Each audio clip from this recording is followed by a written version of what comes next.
সিঁদুর বলে, দিয়েছি মনের খুশিতে। আমরা দুইজনই মুসলমান, মন বিশুদ্ধ থাকলে সবকিছু বিশুদ্ধ। মানে হিন্দু মুসলমান এটা আমি মনে করি যে ধর্ম সবার। ফর্চুনেটলি আমরা মুসলমান। আমাদের একটা প্রোগ্রাম ছিল, আমরা এখান দিয়ে যাচ্ছিলাম, ভাবলাম যে একটু দেখি এই আর কি। হ্যাঁ হ্যাঁ, আমরা দুইজনই মুসলমান। এখানে উৎসব দেখে আমরা আসছি, মুসলমান আর হিন্দু তো এখানে কোনো উৎসব সবার।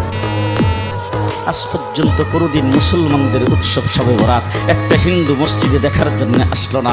মুসলমানদের উৎসব শবে কদর একটা হিন্দু কোনোদিন চাওয়ার জন্য আসলো না। মুসলমানদের উৎসব রমজান মাসের রোজা একটা হিন্দু কোনোদিন তোমার সাথে সমাজ করার জন্য রাখলো না।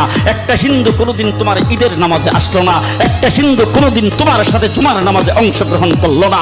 তোমাকে দেখার জন্য পর্যন্ত আসলো না। তার কারণ হলো হিন্দুরা মনে করে এটা মুসলমানের উৎসব, আর তুমি মুসলমান হইয়া হিন্দুর দুর্গা পূজায় কিভাবে গেলা? তোমার কি হয়ে গেল? তোমার কি লজ্জা শরম তুমি ধুয়ে ফেলে দিয়েছো?